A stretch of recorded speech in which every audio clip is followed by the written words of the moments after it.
So today we're headed to Shirakawa, which is not technically in the Japanese Alps, but it feels like it is. So there's a palpable sense of excitement in the bus because I think for most people, myself included, it's a once in a lifetime opportunity. So these are the first views of the mountains. I couldn't help thinking about the Emperor Naruhito, because he's a famous mountain climber, and I did wonder, has he climbed in these mountains? I'm a big fan of Naruhito, by the way.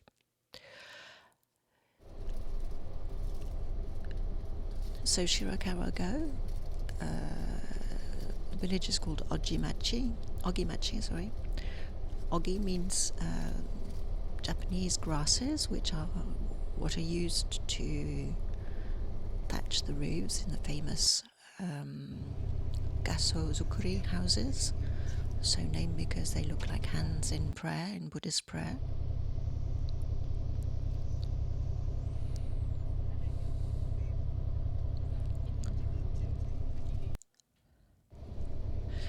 So there are lots of tunnels, and you can't help thinking how inaccessible the mountain valleys must have been before they made the tunnels. Very remote.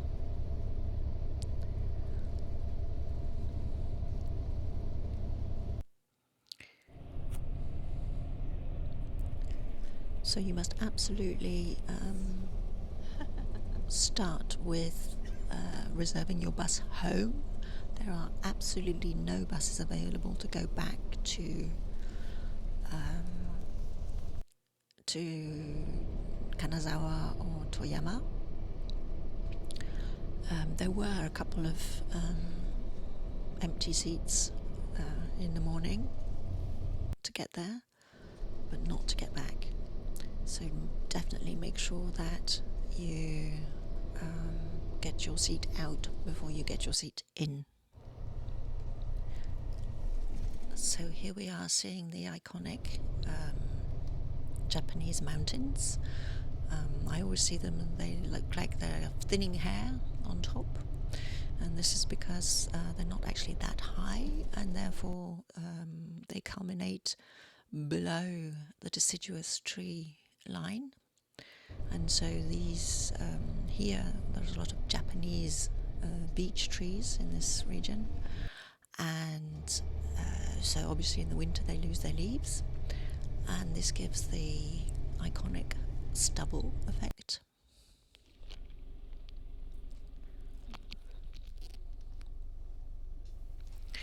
It's also great to see that there's snow, because we had no idea when we got on the bus early in the morning whether there would be snow or not, and there's lots of it. Beautiful snow. まもなく白川郷に到着いたします。お降りの方はお忘れ物。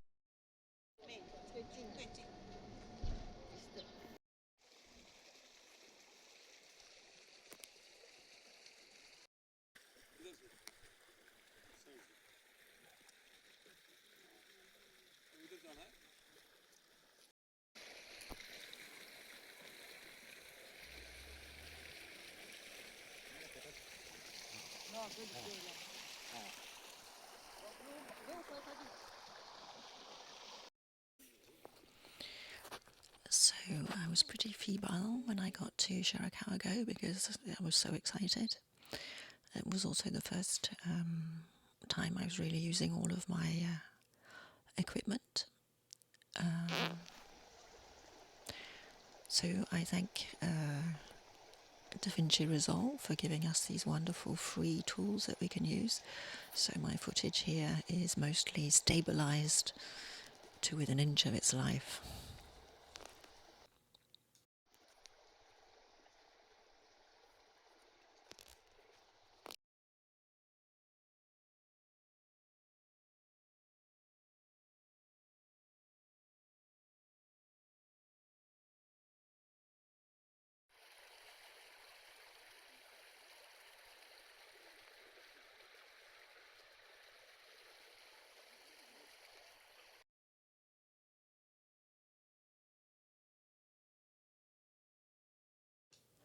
So you can visit several buildings in the village. I visited the Nagase house, which is interesting because it has a temple, and all the houses doubled as farms, silkworm production. So it was really interesting to have both the temple and the farmhouse. Also, you have to remember that in Japan, the priests have normal jobs alongside their priestly duties. So in the room behind me, there's a wonderful exhibition of old farm implements, things that they used. I didn't look too much at the information while I was in Japan, where I was visiting places, because there was just so much to see that you can't do everything.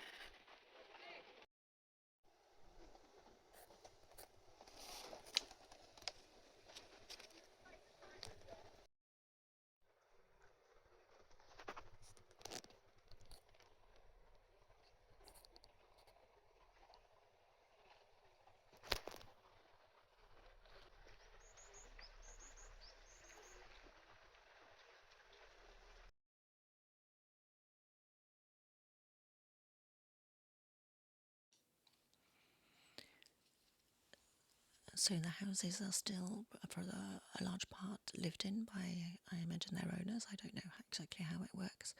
So it's a very fun juxtaposition of ancient homes and just people going about their lives with trucks, etc.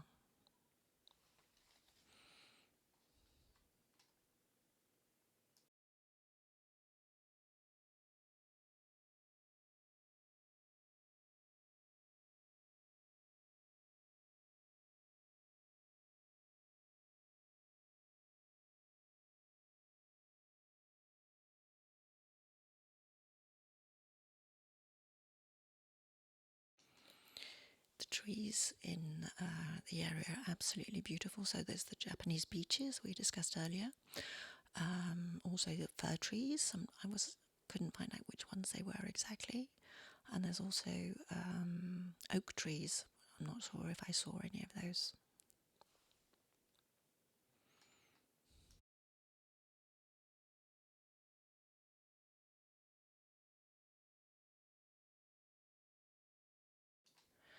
Not everywhere was open. A lot of the houses were just too snowed in to be visited.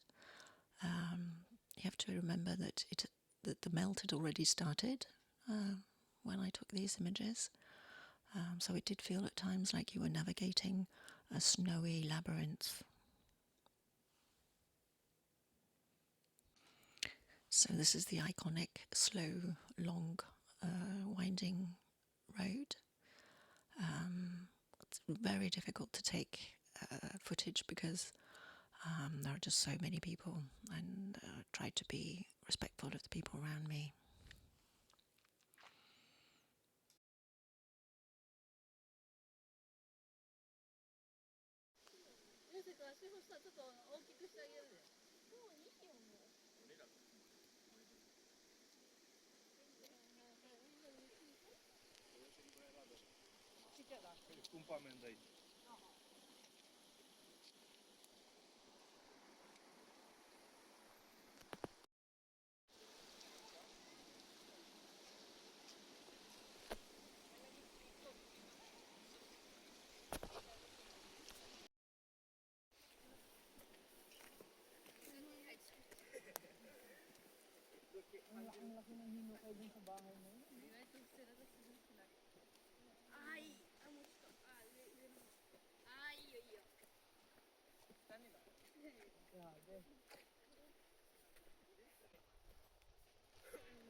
So I find the kind of concrete netting that is used all over Japan to stop the mountainside falling away.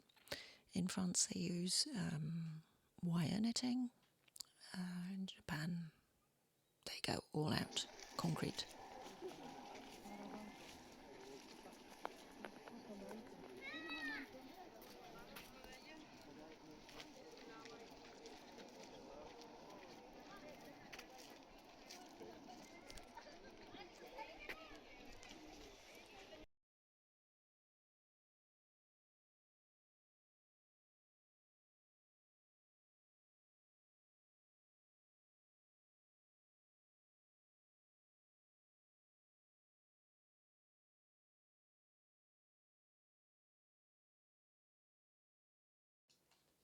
So the writing seems a little strange here. I did wonder if they use an old-fashioned kind of writing. So that's the silk, the building on the right there, which was closed, the Silk Museum, which was very unfortunate because I'm really interested in the silk worm culture that they used to have in the Shirakawa region.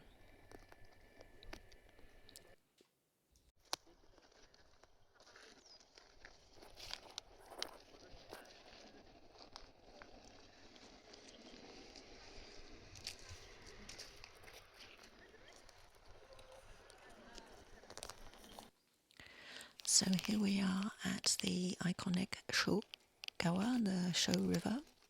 Shirakawa Go means White River Village. And the Sho River is milky white because lots of minerals, things like calcium carbonate, wash down from the iconic volcanic peak in the region, which is Hakusan. I was really surprised. I had no idea that the river itself was so beautiful.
So on the other side of the footbridge we just saw, there's an outdoor museum.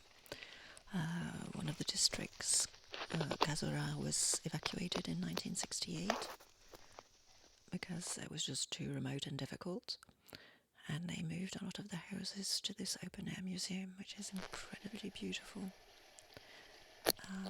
It's definitely worth visiting.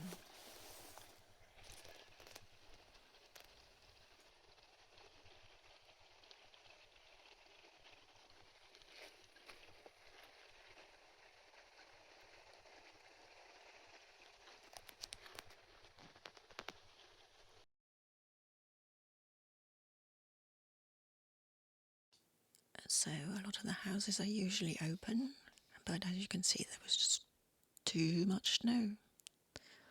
I really felt like I might get lost. I was rushing to get my bus back. So beautiful here. And I was actually a bit scared I wouldn't get out because I felt like I'd get lost in the labyrinth.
So no nails are used in the roofs.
This is one of my favourite photos. I just love the reflections and the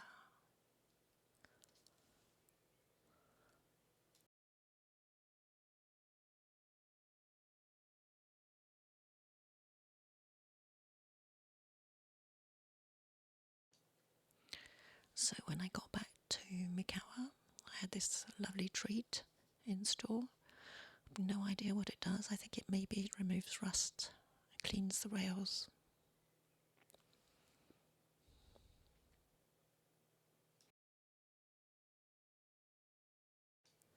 One of my collection of key rings.